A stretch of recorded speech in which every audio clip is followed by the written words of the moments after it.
Seagull's video was really touching, and if you haven't watched it yet, you definitely should. His video made me want to give my experience with Overwatch as a regular Joe of the community, and why it's a game I love so much but try so hard not to hate. Since Overwatch's initial release in 2016, I've been a die-hard fan of the game. The game is so beautifully made, and I don't think anyone really disagrees with that. Overwatch's emotional animated shorts combined with great gameplay made me put the game into my #1 spot. I've always liked FPS games, but Overwatch allows for far more expression than traditional FPS games, like CSGO. Now, a lot of people try to compare Overwatch to TF2, and although they're kind of similar, I just thought Overwatch did everything a little better. In TF2, I didn't really feel much emotional connection to the characters, or the world itself for that matter. In Overwatch though, every hero felt unique, and had their own backstory. There are so many heroes to choose from, that there had to be at least one hero for everybody. I fell in love playing Genji. I grew up as a Naruto weeb, so I love the idea of playing as a ninja. However, it was the animated short that showed the story behind his complicated relationship with his brother that really sold me into playing him. And honestly, this is how I tell a good game from an okay game. Okay games just challenge you to do something with no context. The good games, however, tell a story and give you that context. So slowly, I started to understand how to properly play the game, and I finally understood the different roles and team compositions.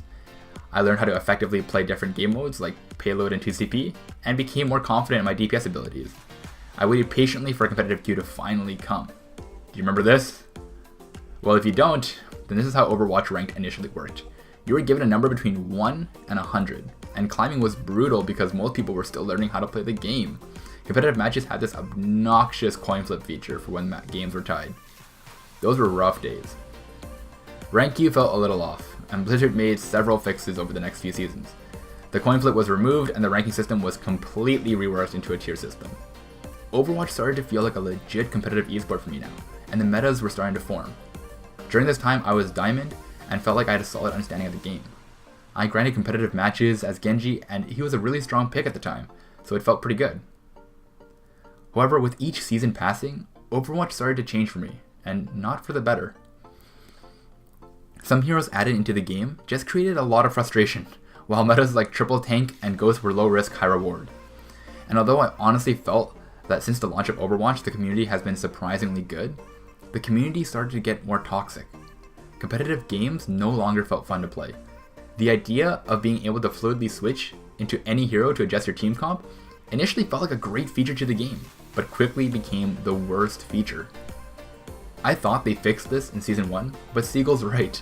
Going into every game now became that new coin flip. Matching up with a team with only tank or support mains is a struggle, but that's really rare. The most common problem is when you enter a game and this happens. Yeah, sure, sometimes having more than 2 DPS can work, and man, there was even a time where triple DPS was a real thing, but that meta was played by the pros.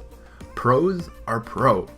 Regular people aren't usually going to be beasting out 100% of the time, so instant DPS picks like that usually lead to a brutal loss. But when I really thought about it, this was bound to happen. Blizzard created more DPS heroes than support and tank heroes combined. On top of that, several support and tank heroes have linear playstyles and don't really challenge the player mechanically as much as DPS heroes. To add on even more, when you add heroes like Doomfist and Bridget into the game, they can abuse those linear playstyles. Knowing that, of course people are going to be deterred from playing tank and support. I know Blizzard has tried to fix rank queue with LFG and endorsements, but to be honest, I felt like it didn't do much at all, and I'm sure I'm not the only one who thinks that. Overwatch is a great game, and I'll always be playing it. The Overwatch League and World Cup are an amazing demonstration of what great Overwatch looks like. But for the average Joe like me, who wants games like that, it's impossible in the current state Overwatch is in. The issue needs to be addressed, and I can't express how much I appreciate Seagull for speaking out for the community. I love you, man, and I hope you see this.